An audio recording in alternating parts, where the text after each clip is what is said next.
C'est vrai qu'il allait un peu vite en besogne, notre ami Janvier Kenge, qui nous présentait déjà les images de certaines arrestations. On va revenir dessus tout à l'heure. C'est vrai que tout le monde est atterré un tout petit peu sur ce plateau. Mais il faut bien comprendre, M. Mitiaki, parce que ça devient un sérieux problème. On n'en est plus là, des problèmes de sécessionnisme et autres. Ça devient des humiliations. On demande à des enfants, vous voulez aller à l'école, donc ils n'ont pas le droit d'aller à l'école. Yes, madam. Thank you very much for giving me the floor. Last time, I think we spoke when we had an incident in Kumba. We realized what happened there. And we said, at this junction, we needed to put in place we proposed, under leadership of Cabral Libi, that the government should put in place, because Article 9 gives the powers to the head of state. President Paul Biya should today institute a state of emergency. Because I have been teaching in Bamenda and in Boya, so I know what's going on there. Because if you don't put a state of emergency, next time you hear that maybe in Kambe or maybe in Dop, you have kids that have been killed. We were in the midst of 10 days, we had how many incidents? Kidnappings, children are naked, we have children are killed between 9 to 12 years in Kumba. I mean, till when? When are we going to end the crisis? The head of state is the person who is responsible. The army cannot do anything. They are just, yesterday they said they arrested those guys.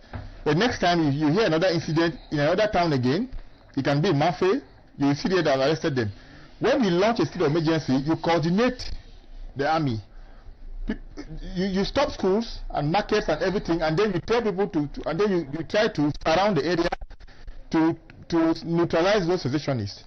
If you don't do that, I'm telling you, we'll come back here and you have a worse situation. Monsieur Mitiaki, vous demandez que l'armée puisse fermer les écoles, fermer les marchés et tout, et rentrer en guerre pour arrêter les sécessionnistes. On veut bien, mais ce sont des frères, ce sont des enfants, ce sont des époux. Ça veut dire que toutes ces populations savent où ils sont. C'est pas écrit sur leur front sécessionniste. Quand ils vont fermer les marchés, ils vont fermer les écoles, ils vont aller arrêter qui? Qui est debout avec ces sécessionnistes écrits sur son front? They're in the forest. You know, there are kids that are kept in the forest with those guys. That's why when they kidnap, for instance, they go into the forest and hide with them. When they kidnap a child in school, like what happened in Kumbo, they took those kids and they went with them. Today, up to now, they are still keeping them. Justement, prenons même le cas de Kumbo. Quand ils sont partis dans leur, on va dire dans leur lieu où ils étaient, les populations sont allées à leur rencontre. Mais ils les ont laissés partir en forêt avec les enseignants. That's why we are saying that it's only when under a state of emergency, there cannot be this cooperation. Now in Bamenda, for instance, or Boya, or Limbe, life is normal. Life is normal. So when life is normal, those guys are paying over, they enter the markets, they go into the stores, life is normal. So, et la population les voit, ils les connaissent. They know them. Alors, but under a state of emergency, it will not be easier for those guys to hide. Because they identify them. When they realize that maybe somebody calls you and they localize him, they'll come there immediately. Est-ce que c'est pas trop compliqué comme solution? Il ne serait pas bien que les populations les livrent carrément et qu'on arrête avec cette affaire? The government now the population cannot offer those because they are afraid of their lives. Ah, d'accord. It's only des élèves nus à côté de leurs enseignants nus. Madame Gessere, je reviens sur le cas de Kumbo que vous avez évoqué. Vous vouliez que ces populations fassent quoi face à des ambazoniens qui sont lourdement armés? On parlait tout à l'heure de collaboration. Attendez, vous avez dit que ces populations sont allées vers les ambazoniens. Parce que ces populations ont agi sur le coup. C'est-à-dire qu'on est en train d'amener des gens. On sait où on les amène, dans le camp. Tu viens de dire quelque chose. Justement, les populations vont dans ce camp. Sauf que lorsque les ambazoniens ont constaté justement qu'ils avaient été débusqués, ils sont rentrés dans la brousse. Et les populations ne peuvent pas prendre sur elles d'aller les chercher dans la brousse. Je suis désolé. C'est pas ce que je suis en train de poser. Non, mais quand vous dites les populations, Madame Gessele, et c'est ce qui a se fait à Kumbo, ont saisi les forces de défense et de sécurité. Qui ont entamé des battues. Parce que les forces de défense et de sécurité sont mieux armées Non, ça on est d'accord là-dessus. On appelle à la collaboration des populations, mais il y a aussi le rôle des forces de défense. Non, parce que je pense que l'apport de la population est infime par rapport à celui des forces de défense. Je suis désolé, Madame Guesselé. Je suis désolé. Telles que les choses sont parties, Madame Guesselé, ce qu'il faut faire pour ces ambazoniens, c'est les traquer, les neutraliser et sévir.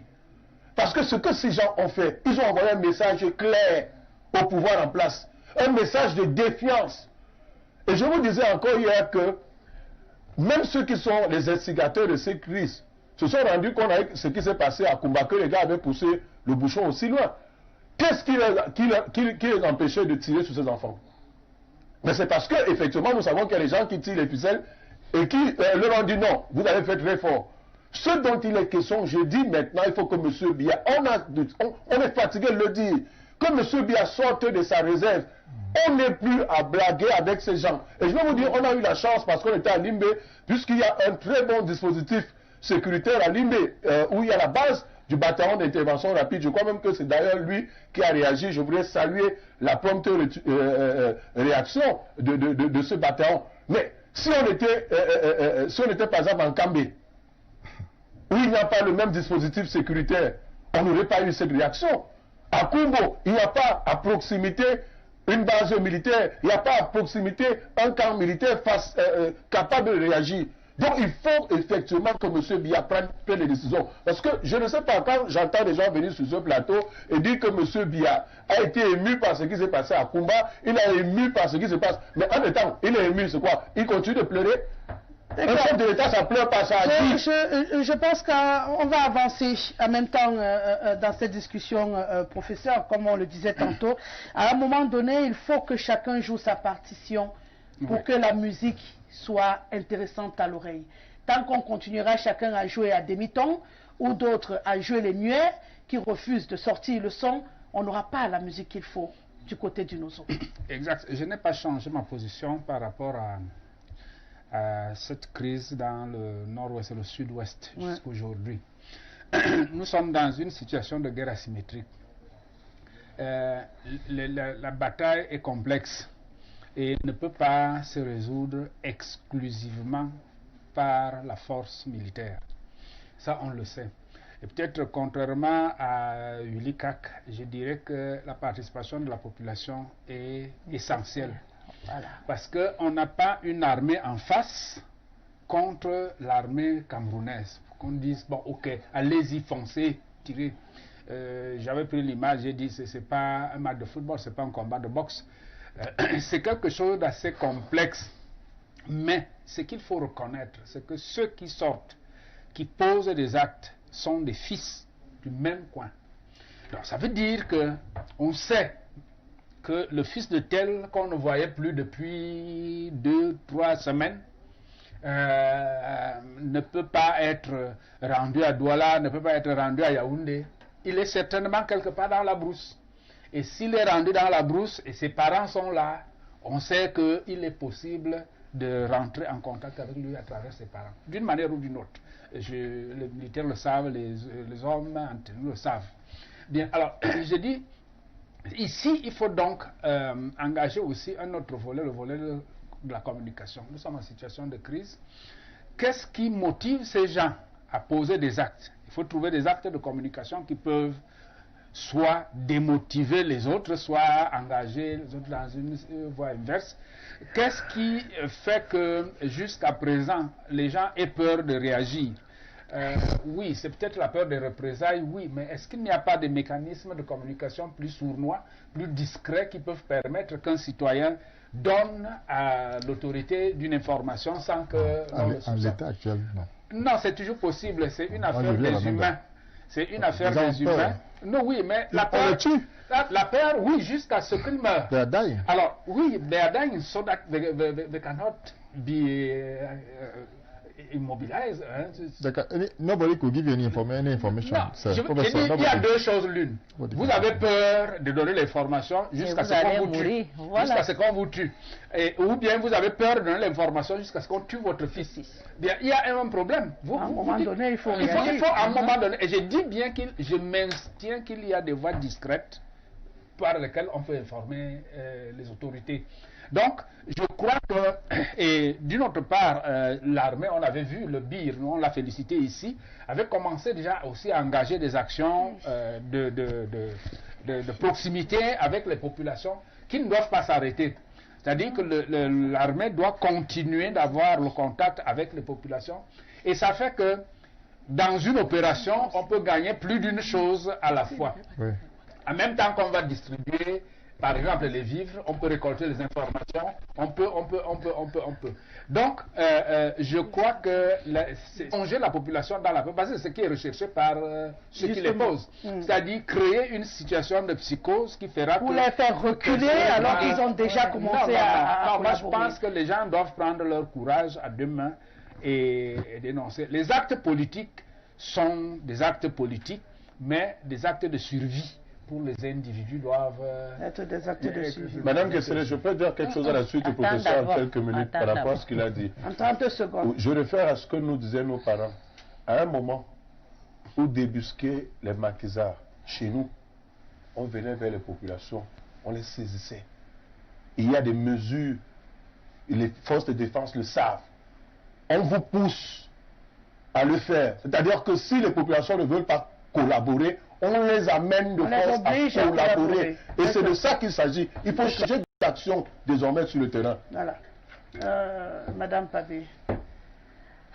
J'en ai encore la chair de poule. Je ne reviens pas de ces images. C'est vraiment...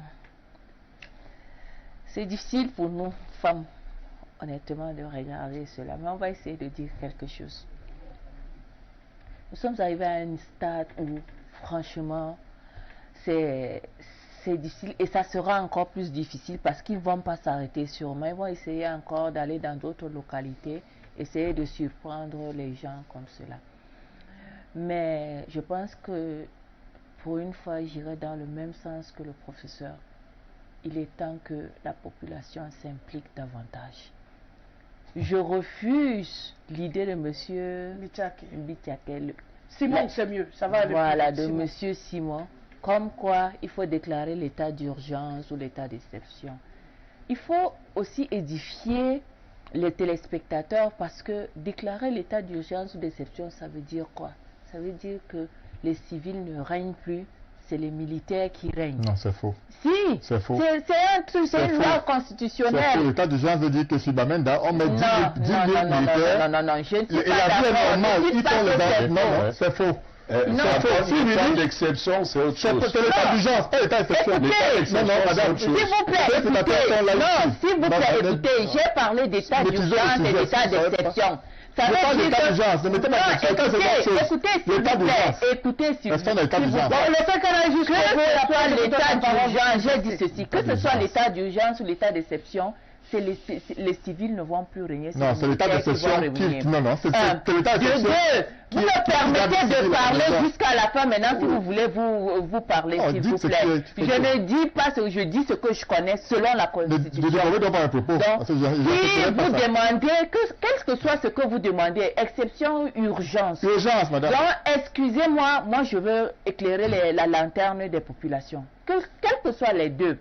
Soit c'est le préfet qui devient territorialement fort et commence à faire des exactions, soit donc l'État du Cameroun voudrait peut-être explorer toutes les comment dire ça, les voies avant de résolution avant de le faire. Mais il n'est pas nécessaire de se plonger tout de suite parce que c'est un combat, on va dire une guerre asymétrique, où c'est pas les militaires qui sont en jeu. Il s'agit des populations. Et ces populations vivent dans ces gens vivent parmi les populations. Ils les connaissent. Ils savent il s'agit de tel ou bien de tel. Il y a des enfants qui ont disparu. Il y a des personnes qui reçoivent, qui se tapent des choses dans la ville. Parce que quand tu essayes d'être financièrement liquide, ça te saute aussi à l'œil. Donc, ils ont des informations. Mais là, vous le dites très bien, que les gens ne veulent pas donner les informations parce qu'ils ont peur de mourir. Ce qui est sûr, qu'ils ferment leur bouche, ils vont toujours, ou un proche va toujours mourir.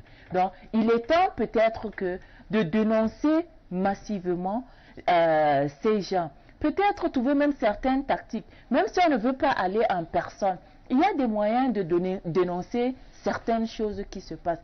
Vous savez, je me souviens très bien du cas des coupeurs de route qu'on avait eu à faire face dans l'extrême nord.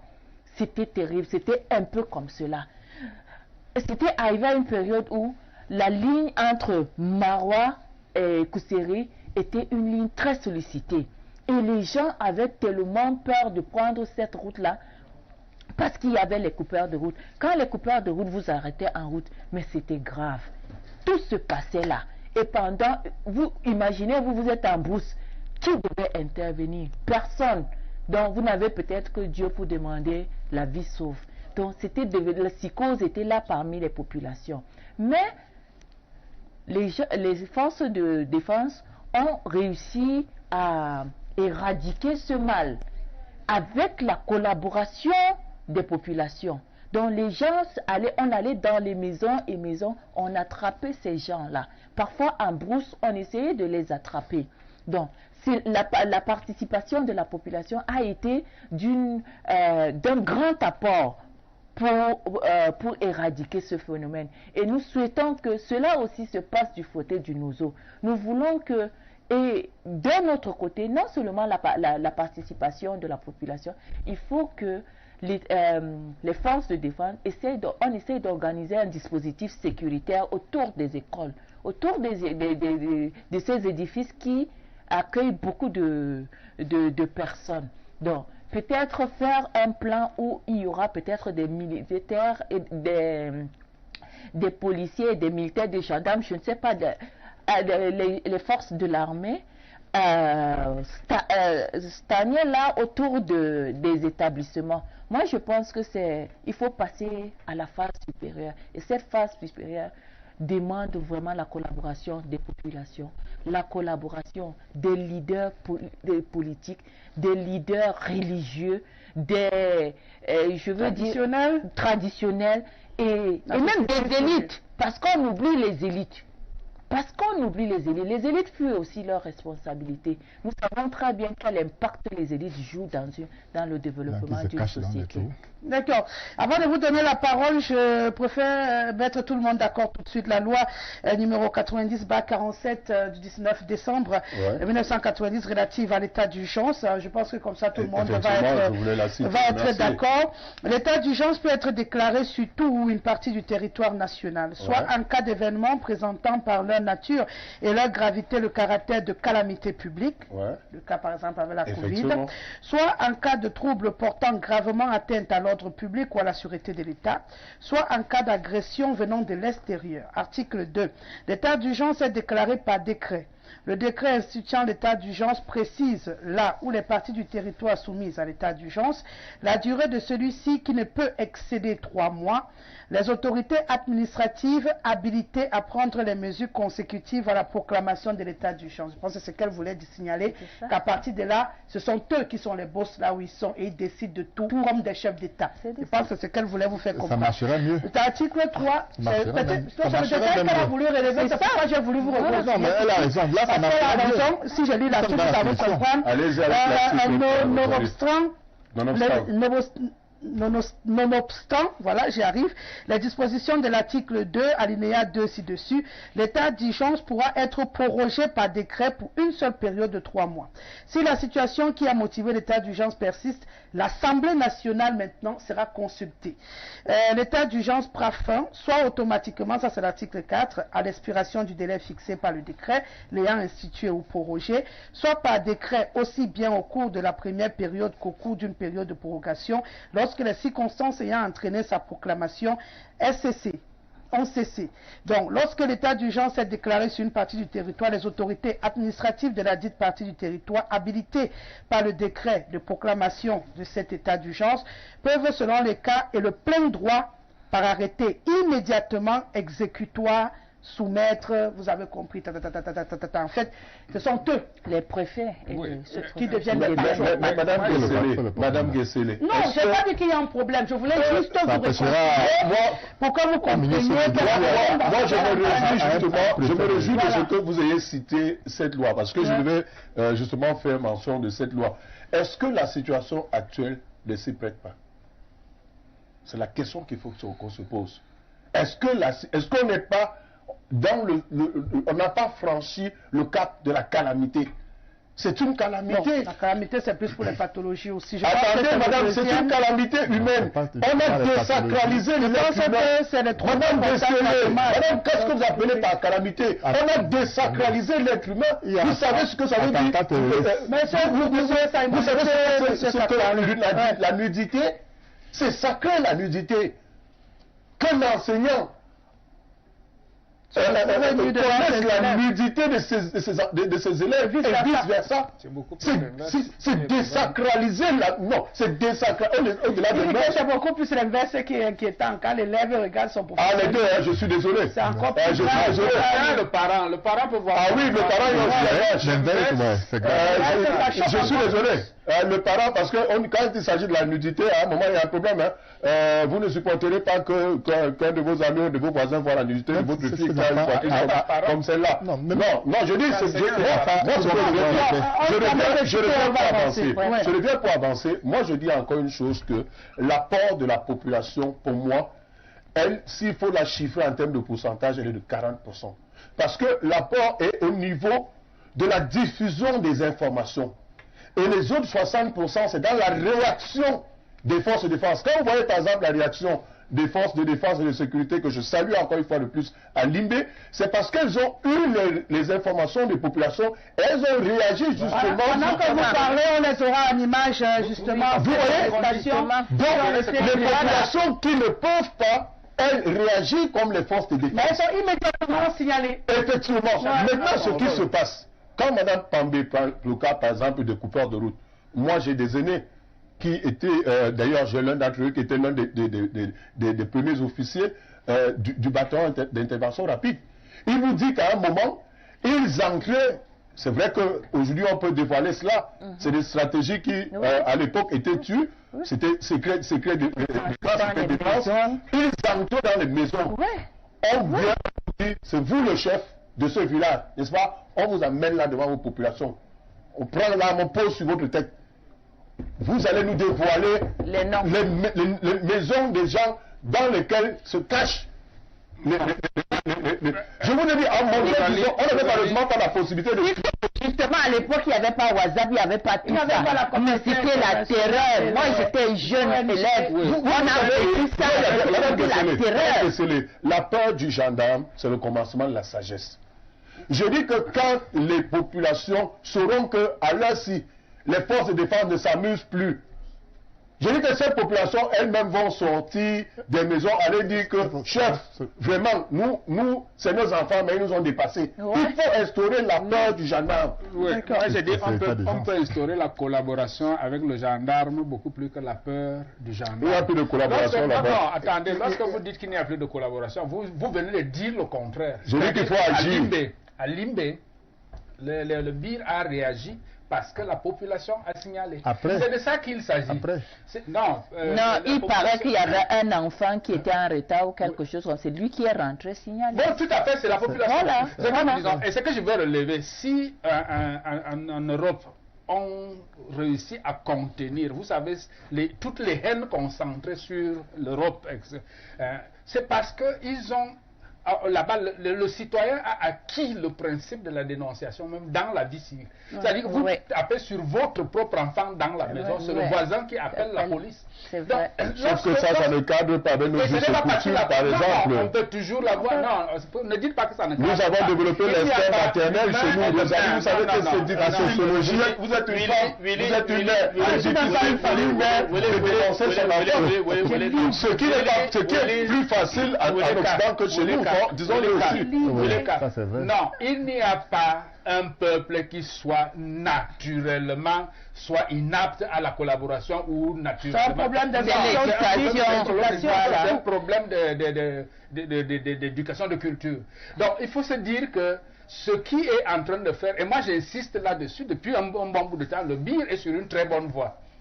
cette voie de création d'une complicité avec la population par des aides, par la construction d'infrastructures scolaires et sanitaires. Oui, tout ça, si on poursuit, c'est-à-dire ça renforce la complicité entre la population et l'armée, et ça fait que les gens ont beaucoup plus de facilité d'atteindre. Parce qu'il y a aussi la peur aujourd'hui. Cette peur, lorsqu'on dit je vais aller chez le militaire, est-ce qu'on ne va pas m'arrêter pour me demander des choses et que moi je reste plutôt dans la cellule au lieu de rentrer en paix? Non, moi je crois qu'on est sur une bonne voie. Il faut seulement laisser que cette action-là se poursuive et avec beaucoup d'insistance pour qu'on ait non pas la peur, c'est-à-dire que l'armée terrorise les gens pour qu'ils dénoncent sous la peur, non, mais qu'elle crée plutôt des mécanismes de complicité pour que la population se sente complice de l'armée et non complice des... Avant de révéler la parole, j'ai envie de vous demander, professeur, on a encore du temps pour prendre la peine de causer quand on en arrive à ce niveau. Justement, bonne question. De partir cultiver le champ avec le terrain. Actuellement, là, ça se passe sur le terrain. Donc, ce n'est pas une chose qu'on parle. Mais parallèlement, il devrait agir aussi. C'est ça, agir. Les gens, moi, je crois que beaucoup de victoires que l'armée a aujourd'hui viennent aussi de ce que la population dénonce. Non, mais je crois que il faut pas. Moi, je refute avec beaucoup de force l'idée que l'armée devra forcer, c'est-à-dire terroriser la population pour qu'elle dénonce sous la peur. Non, ça risque même de pousser les gens plutôt vers les terroristes. Non, celui qui est avec l'ennemi est considéré comme l'ennemi. Malheureusement, c'est un problème national où il n'y a pas d'ennemi, il y a des égarés. Je suis désolé, on a un ennemi. Vous êtes trop catégorique. Non, il faut. Parce que quand les gens qui sont soutenus. On a plusieurs catégories de gens en brousse. Non. C'est pas la même catégorie. Rosalie, parce que ça part, il y a du Cap du Nord-Ouest et du Sud-Ouest. Non. Parce que, je vous le dis, il faut qu'on change de fusil d'épaule. Parce que là, on n'est plus dans une simple guerre de réclamation d'indépendance. Aujourd'hui, vous avez des gens qui sont soutenus par des formations politiques qui ont un ancrage dans les grandes villes. Vous voyez par exemple la recrudescence des explosions. Parce que justement, ce n'est plus une affaire seulement des sécessionnistes. Vous avez par exemple la base qui a dit à Mondo Vision qu'ils allaient acheter les armes pour les ambazoniens. S'ils peuvent acheter les armes pour les ambazoniens, il y aura un autre type d'ambazoniens. Ceux-là qui vivent avec nous dans les grandes villes. Or, il faut déjà même tuer ce problème. Je vous dis que celui qui se met du côté de l'ennemi est un ennemi. Il faut alors situé. D'accord, monsieur Simon Métiaké, il soulève quelque chose là, le professeur, c'est justement pourquoi j'ai dit que c'est très complexe. Lorsqu'on dit à un moment donné que la participation de la population, non, elle est peut-être à 40%, mais entre-temps, ce sont eux qui détiennent toute l'information dans leurs mains. Elle est essentielle de déterminer. Madame, il faut permettre, mais je vais un peu parler en français. Non, il n'y a pas de souci. Depuis le début, vous parliez en français, après vous êtes allé en anglais. Oui, parce que j'ai voulu que nos anglophones... Il n'y a pas de souci. J'ai voulu qu'ils nous écoutent un peu. Je vous écoute très bien. Même en français, ils écoutent. Moi, je vis un Parlement. Et là, maintenant, il y a une courbe qui est bonne. Sauf qu'elle est lente. C'est-à-dire que quoi, la population, en 2017, 0% collaborait. En fin 2017, 10%. En fin 2018, 15%. 2019, 30%. Donc 2020, 30%. Et ça se passe selon les faits. Bon. Et on a gagné 10 points entre Kumba et aujourd'hui. C'est-à-dire que je peux vous dire que peut-être la confiance aujourd'hui entre la population et l'armée est à 50%. Parce qu'il y a eu... Parce que Kumba quand même a fait que même ceux qui, quand vous regardez même dans les réseaux sociaux, il y a des gens qui au départ, si vous regardez leur post en 2017, étaient sécessionnistes. Mais aujourd'hui, ils sont ouvertement, ils vous disent même si je suis à Yaoundé, venez me tuer. Ils mettent Jean-Pierre Bamenda, ils sont dans la Yaoundé, les anglophones. Bon, ce qui veut dire quoi? Ce qui veut dire que quand vous suivez la vidéo là clairement, il vous dit, pour ceux qui suivent Pidgin, vidéotape. Parce que vidéotape, ça veut dire que quoi? Ça veut dire que c'est comme si c'était une mission. Enregistre. Enregistre comme ça. Pour qu'on... Les ambazoniens, ils sont partout dans le nord de ce sud-ouest. En brousse comme en ville. Parce qu'il y a un aspect même sociologique, culturel, dont on semblait dire là. C'est-à-dire que au départ, l'anglophone, dans sa peau, je vous dis parce que je partage un peu, j'ai des parents là-bas. Donc, et d'abord, et c'est un combat qui est en même temps, qui n'est pas seulement militaire, mais il est aussi sociologique. Or, pour maîtriser ça, il faut que les gens se sentent en sécurité pour dénoncer, qu'ils se mettent au carrefour pour dire que bon, mon frère, mon grand frère est un basonnier, il est caché là-bas dans la brousse à Kumbo. Dès lors, il sent que peut-être sur une période de 3 mois, il y a un ratissage qui est fait, il va dénoncer, il n'aura plus besoin de trembler. Le renseignement ne fonctionne pas. Moi, je vous dis, je fréquente avec, en fait, je côtoie beaucoup de policiers là-bas. Il ne fonctionne pas. Pourquoi? Parce qu'il n'y a personne qui donne l'information. Les gens ont peur. Donc, pour que ça fonctionne, il faut quadriller.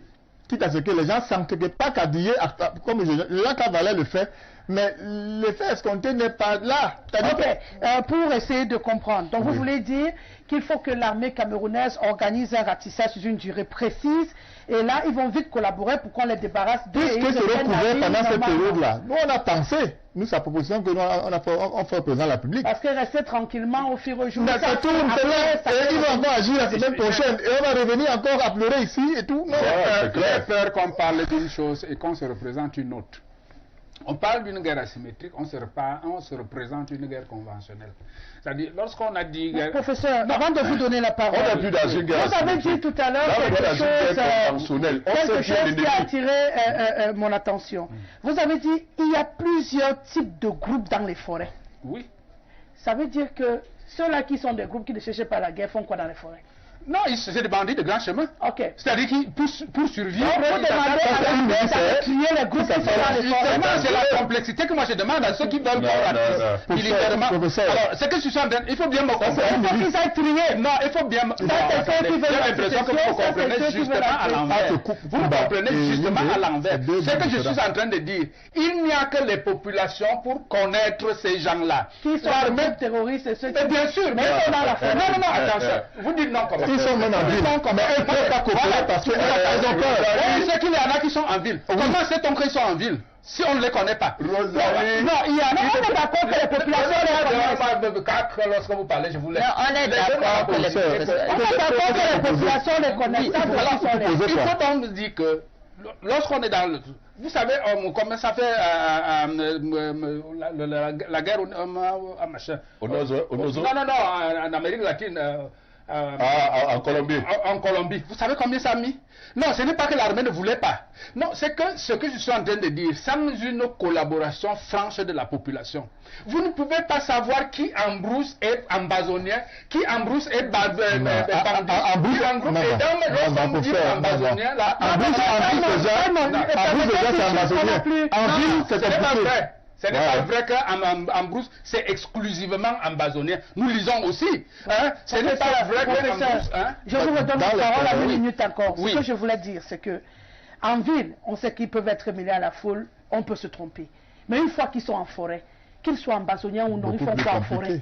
On les rase. On rase. Non, pourquoi on va réfléchir sur les gens qui sont en forêt? Alors, cette extrémité est alors la chose... J'ai dit en forêt, je n'ai pas dit non, même en forêt. Ceux qui sont en forêt, on doit les raser. Non, en forêt. Habitent en forêt. La forêt est aussi un lieu de production. Hey. Ça veut dire quoi? Ça veut dire que la forêt est un endroit où quelqu'un peut aller au champ. Non, la forêt est là. Il ne va même pas aller au champ.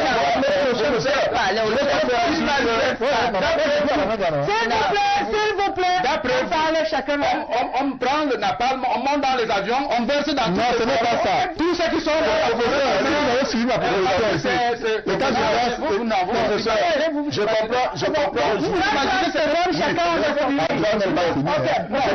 je comprends pourquoi.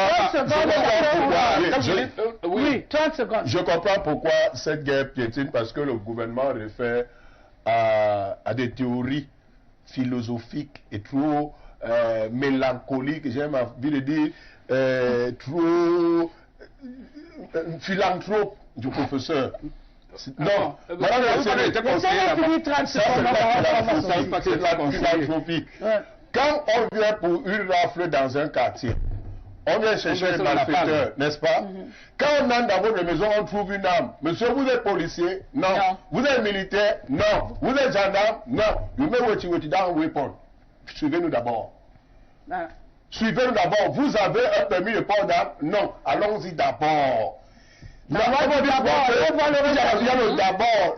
La suite vient après. Ok. En 30 secondes. Avec le fusil en forêt. Oui, moi je réitère encore une fois de plus. Même le gibier, au moment donné, il se fasse tard. Je le dis encore ici, le professeur, il y a une façon de fonctionner là qui est un peu lente. Et cela dénote même de l'histoire, de la mentalité qu'on a, de l'administration. Oui, je le dis. C'est-à-dire que cette lenteur-là, on la voit dans l'administration, on la voit même au niveau même de l'exécution de nos forces de l'ordre. Il faut avoir des méthodes aujourd'hui solides et qui mettent les gens en confiance. Quand quelqu'un sait que sur une période, il est couvert, qu'il est là pour dénoncer, et qu'on le lui a dit qu'on va faire ceci ou telle chose, en toute confiance, il est plus facile pour lui de coopérer. Mais en pareilles circonstances, ce n'est pas possible. Donc l'état d'urgence oui, en 30 secondes, les gens s'imaginent qu'on est encore au 19e siècle. Alors, non, attends, madame l'a dit tout à l'heure, aujourd'hui c'est l'époque du hasard. C'est-à-dire que vous voyez ce que ça fait en Garbou, vous voyez ce que ça fait au gouvernement comme problème à se justifier, vous voyez ce que ça fait dans l'extrême nord. Non, oui, le monde est aujourd'hui, d'une manière qu'on veuille ou pas, interconnecté. Non, et puis, lorsqu'on dit aujourd'hui qu'on a besoin d'une armée professionnelle, ce n'est plus l'armée brute qui dit figure-toi, ou figure pour toi là dans la carte, là, si ce n'est pas la veste que tu portais le jour où on t'a fait la carte d'identité, on dit que ce n'est pas toi et on flingue. Non, mais j'ai dit, la population est essentielle dans cette lutte. Seule la population peut savoir où les gens se cachent. Seule la population peut savoir quel type de gens se cachent. Et les gens ne se cachent pas seulement dans la forêt. Lorsque vous aurez versé le napalm dans toute la forêt, ceux qui sont cachés dans la ville vont survivre. D'accord. Madame Mbappé, on sort avec vous, 30 secondes. Moi, je pense qu'il faille passer à la vitesse supérieure. Le fait de caresser ces gens, ça ne sert à rien. On a essayé ailleurs, ça a marché. On peut aussi essayer là, ça va marcher. Et on appelle aussi la population à plus de collaboration. D'accord.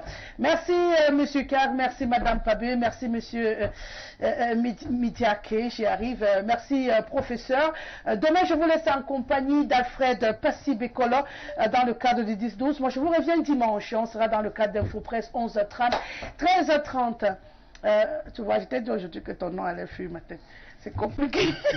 Jean-Nicolas. Jean-Nicolas était derrière les caméras. Janvier Kenge a mixé cette émission. Ben va s'assurer la réalisation. Jean-Martin Kemfak était à la supervision technique. C'était Doriva, bien sûr, au cœur de la coordination générale. On a fait le make-up. Allez, à dimanche. Au revoir.